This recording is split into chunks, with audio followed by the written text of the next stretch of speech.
Hey there, it's Susan Pierce Thompson and welcome to the weekly vlog. So I hurt my hip recently.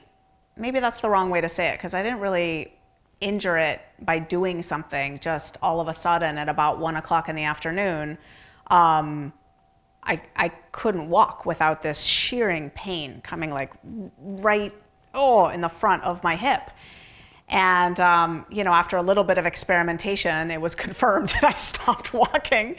And so I'm in the process, I went to orthopedic urgent care and I'm in the process of, I have an appointment with a physical therapist coming up. I got an x-ray, it didn't show anything. I need an MRI, I got to do physical therapy in order, you know the drill, right? For insurance to approve that MRI. But meanwhile, I didn't sleep well that night.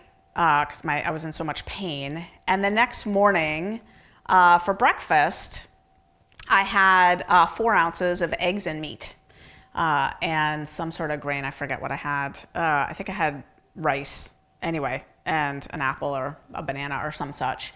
And that was my breakfast. And after I ate the eggs and meat, and the rest of the food was pretty typical for me at breakfast, but eggs and meat at breakfast are not typical for me at all.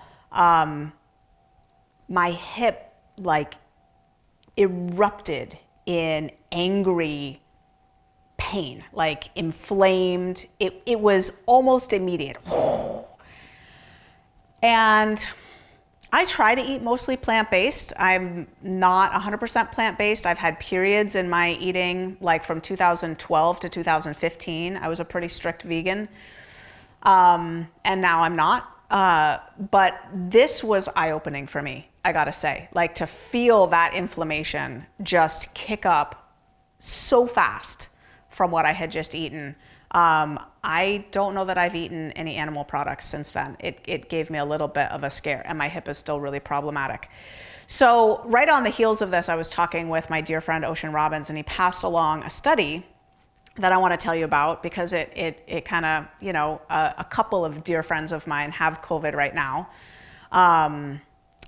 Some were vaccinated, some were not, but it seems like, people are getting COVID again. And people have been getting COVID all along, but, incidents are kicking up again. And I wanted to tell you about this study. It's from the British Medical Journal. And it was published earlier in 2021, May of 2021. And it's called Plant-Based Diets, Pescatarian Diets, and COVID-19 Severity, a population-based case control study in 6 countries. And after asking people how they ate and then tracking them over several months, and they got there were hundreds of cases, and 6 studies, six countries, right? Hundreds of cases of COVID, a couple thousand control people who didn't get COVID, everybody's diets got analyzed, right?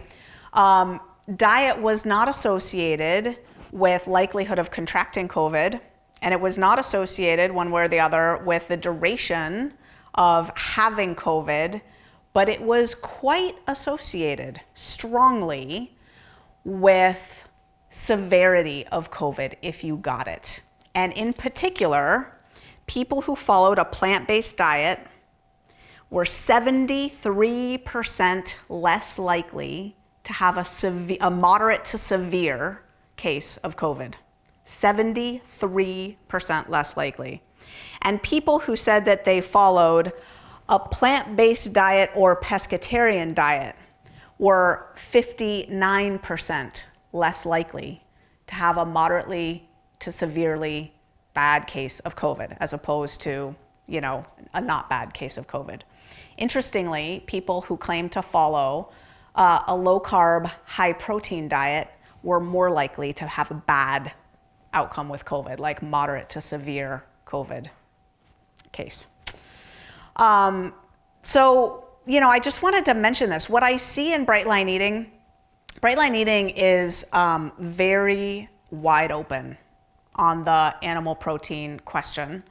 And that's for a reason. My philosophy is, look, we're asking people to give up sugar and all sweeteners and flour, yes, all flour, and to eat 3 meals a day or discrete meals of however number, but discrete meals, no snacking, no grazing, right? To weigh and measure their food on a digital food scale. We can lay off them on the animal protein for now. It's really, like really, we ask enough, right? I'm also of the mind that what I'm here to do in the world is to help people lose their excess weight and regain their authorship, their choice, their integrity around their eating. And for some people, that includes not eating animal products, and that's fine. And for others, it doesn't ever include not eating animal products, and that's fine too. There are other people in the world who are more trained at helping people eat optimally, healthfully. That's not my job in the world. That's not my education. It's not my background. It's not what I know the most about. I know actually not that much about that. What I know a lot about is helping people get off their excess weight and helping them to have a peaceful, serene relationship with food, especially if they have a more addictive relationship with food coming into Bright Line Eating, right? So that's always been my stance. And I get pushed sometimes on this by people who are strong in the plant-based world, who really feel that anyone who's sort of teaching people how to eat should be really, pounding the plant-based drum.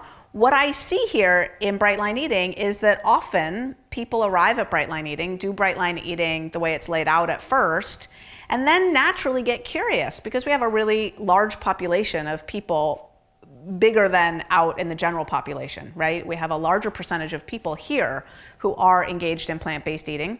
And so people get curious, like, oh, maybe I should, eat less steak. Maybe I should, eat more beans. They're super healthy, etc.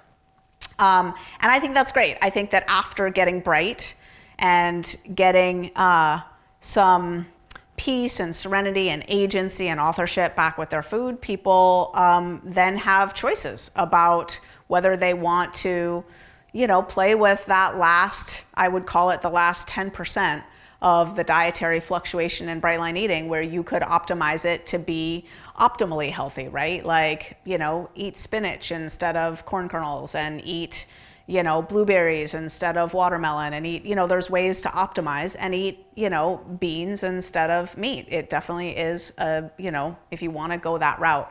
But because COVID is raging, and because I just had this like really poignant moment where I experienced firsthand inflammation in an injury that kind of blew my mind, if I'm frank. I just wanted to pass along that study for what it's worth and to talk a little bit about plant-based eating and Bright Line Eating. And here's to your health, and that's the weekly vlog. I'll see you next week.